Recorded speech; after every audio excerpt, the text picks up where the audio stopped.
Good morning, everyone.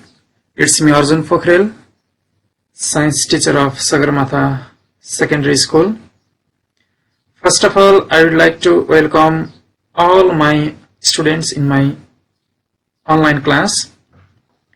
Dear students, today I am going to teach one of the important chapter of class 9, that is classification of plants and animals.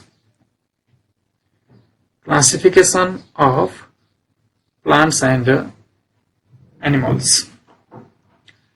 There are millions of plants and animals in the earth. So many plants and animals in the earth. It is very difficult to understand the name of these large number of plants and animals. It is because the name of the plants and animals which are found in the particular place differ from another place. That's why it is very difficult to understand. That's why taxonomists classified all of the plants and animals into respective groups. That's why it will be easier to understand. In this chapter, we will discuss what do you mean by classification, why classification is necessary. Okay, in this chapter, we will discuss about this and importance of classification. First of all, dear students, taxonomy. Taxonomy is derived from the Greek word, that is, taxis means arrangement or classification, and nomos means law or rules. Taxis means arrangement or classification, and nomos means law or rules. All organisms are classified, not randomly. Okay, all organisms are classified on the basis of particular rule, particular law.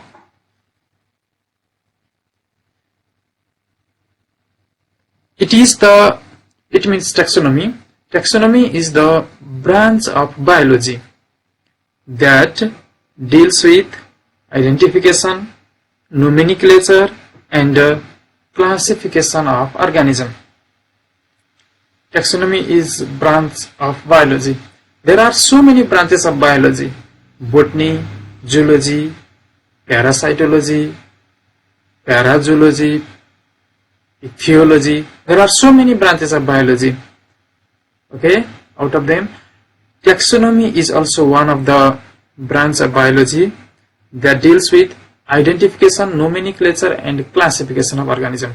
First of all, identification of organism, then after nomenclature of organism, and finally classification of organism. First of all, identification. If we found any species, first of all, the main duty of taxonomist is to identify what type of organism is this. Okay, identification is done with the help of key. Without key, it is very difficult to identify. First duty is to identification, then after nomenclature. Nomenclature means to give the scientific name for the living organism. Nomenclature means giving scientific name. Then classification. Classification means grouping the organism on the basis of their characteristics into the respective groups. That is classification. Classify. Okay, branch of biology. Taxonomy is the branch of biology that deals with identification, nomenclature, and classification. Identification is the process of determination of a known organism, not known organism, okay, by comparing with other known organism. Identification is what? Process of determination, process of finding. Okay, what type of organism is this? By comparing with other known organism. Okay, or by the help of key. Without key, without known organism, it is very difficult to identify what type of organism is this. Then after nomenclature, nomenclature means giving scientific name, the process of giving scientific name, not the common name. The main duty of the taxonomist. Taxonomists are those person who study about the organisms. Okay, who classify the organisms. These persons are known as the taxonomist. First of all, Carolus Linnaeus, Carolus, Carolus Linnaeus is one of the taxonomists who classified all of the organism. That's why he is also known as the father of taxonomy. Okay, nomenclature is what? The process of giving the scientific name of the living organism. Then after classification, classification is done with the on the basis of what? Similarities and dissimilarities. It is the process of placing identified organism, already identified organism, known organism, okay, already identified or known organism in proper what? Group, in the respective group. Okay, grouping the organism, placing the organism in the respective group, such as what? Division, class, order, family, genus, and species. On what basis? On the basis of their similarities and dissimilarities. What type of similarities are present in the organism and what type of dissimilarities are present in the organism. Now I am going to talk about another topic, that is binomial system of nomenclature. Binomial system of nomenclature. Okay, bi means two, nomial means what? Name. Okay, bi means what? Two, nomial means name. Binomial system of nomenclature. It is the process of giving the scientific name of the organisms. Okay, it is the process of giving the scientific name, not common name. The name which is applied all over the world. Okay, process of what? Giving scientific name of the organisms by two words, in which first is genus or generic and the second is species or specific. Once again, the process of giving the scientific name of the organisms, scientific name of the all plants and animals, all unicellular organisms to multicellular organisms, fixed name, scientific name by two words, in which first is genus or generic and the second is species or specific. It is informally also known as Latin name. Informally it is also known as what? Latin name. The first part of the name, okay, the first part of the name identifies what? Genus. First part is genus and second part is species or specific. Okay, generic and specific. First part is genus. First part is what? Genus. And second part is species. S-P-E-C-I-E-S. Species. First part is what? G-E-N-U-S. Genus. I already told you, scientific name is represented by how many words? Two words. Two words. Understand? In which first is what? Genus. And second is what? Species. There are some rules of writing the scientific name of the living organism. Okay, there are some rules of writing the scientific name of living organism. Rules of binomial system of nomenclature.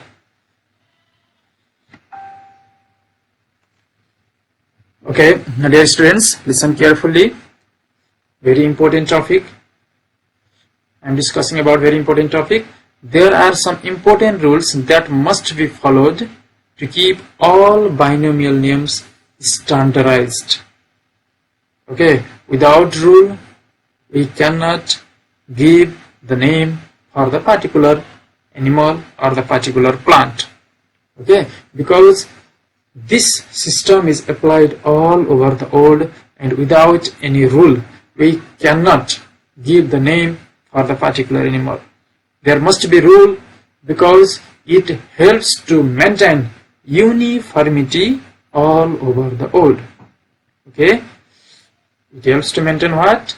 Uniformity all over the world. Okay, I am going to discuss about the rules of writing the scientific name of the living organism. First of all of you listen carefully. Each organism consists of generic name and specific name. It means genus and species. Okay, it means what? Genus and species. The genus name is always written first. First of all, we have to write genus, then we have to write what? Species or specific. Genus is followed by species. Okay, is it clear? Then the entire two-part name must be written in italics. Entire two-part means both genus and species. Okay, the entire two-part means both genus and species must be written in italics. Italics means the word should be slightly inclined, slightly tilted. Okay, in printed form. In printed form means in your book or in any newspaper or in any journal, if there is scientific name. Okay, if in any printed document, if there is a scientific name of the living organism, how can we identify? If it is slightly inclined, if it is italic, then we can say it is scientific name. Otherwise, it is what? It is what? Common name. Both genus and species should be underlined. Okay, both genus and species should be underlined separately. Only in what? In handwriting form, not in printed form. In printed form, scientific name is not underlined. Okay, in printed form, scientific name is not what? Underlined. But in handwriting form, it should be underlined separately.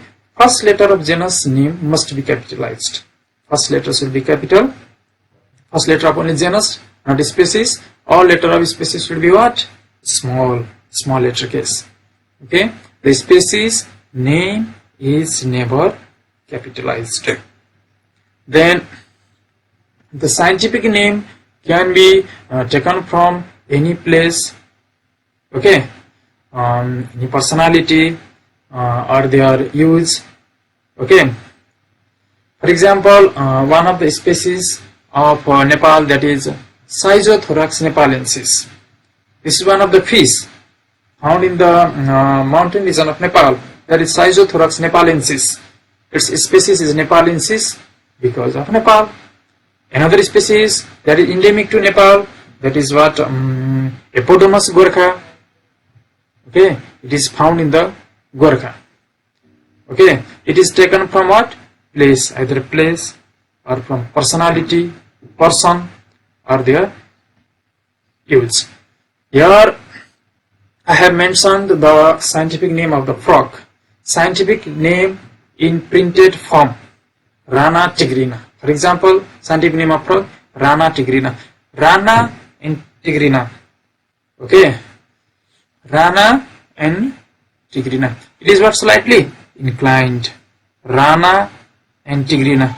Both words are what? Slightly inclined. Slightly inclined. Okay. R-A-N-A, Rana, T-I-G-R-N-A. Rana tigrina is what? Scientific name of frog. Okay. Scientific name of frog is what? Rana tigrina. If it is in printed form, if you write in your copy, okay, I mean it is, if in you are writing in handwriting form, then after scientific name should be underlined. R-A-N-A, Rana, T-I-G-R-A, Tigrina, it should be what? Underlined. Underline what? Separately. Okay, scientific name in handwriting form, Rana tigrina. Okay, if you write both Rana and Tigrina by the common underline, then after it will be what? Wrong. Okay, I mean scientific name should be underlined separately in handwriting form. This R is what? Capital. Because this part is known as the genus. I mean Rana is genus, Tigrina is species. Rana tigrina is the scientific name of frog. R should be capital, then after A-N-A-T-I-G-R-I-N-A, all are what? Small letter. Okay, R should be what? Capital, because it is the first letter of genus. First letter of the genus should be capital, and all letters of genus as well as species should be what? Small. R-A-N-A, Rana, T-I-G-R-A-N-A, Tigrina. Okay, separate underline should be given. Here I have mentioned the scientific name of other common plants and animals. Okay, scientific name of other plants and animals. Their common name as well as scientific name. First of all, mustard, Brassica campestris. Okay, mustard. What is the scientific name of mustard? Brassica campestris. What is the scientific name of potato? Solanum nigrum. What is the scientific name of rice? Oryza sativa. Maize, G, maize. Okay, Z-D-A-G, M-A-Y-S, maize. What is the scientific name of wheat? Triticum aestivum. Scientific name of mango? Mangifera indica. Scientific name of marigold? Tagatus petula. Scientific name of rose? Rosa indica. Okay, Rosa indica. Scientific name of woman? What is your scientific name? Okay, then after you have to say Homo sapiens. Scientific name of modern man? Homo sapiens sapiens. Okay, scientific name of rhino? Rhinoceros unicornis. Rhinoceros unicornis. Scientific name of tiger? Panthera tigris. Tigris. Panthera tigris. Scientific name of cat? Felis catus. F-E-L-S. Felis catus. Scientific name of frog? Rana tigrina. Scientific name of rat? Ratus ratus. Okay. Scientific name of other, for example, Arthum Feritema possuma. Okay. Scientific name of Arthum what? Feritema possuma. What are the advantages of scientific name? Now I am going to discuss about what are the advantages of scientific name over common name. Okay, scientific name are universal. Okay, the scientific name of the particular plant or the particular animal is same all over the world. Okay, scientific name of the particular plant or particular animal is same all over the world, so it helps to maintain uniformity all over the world. Each organism consists of only one scientific name, but many local names.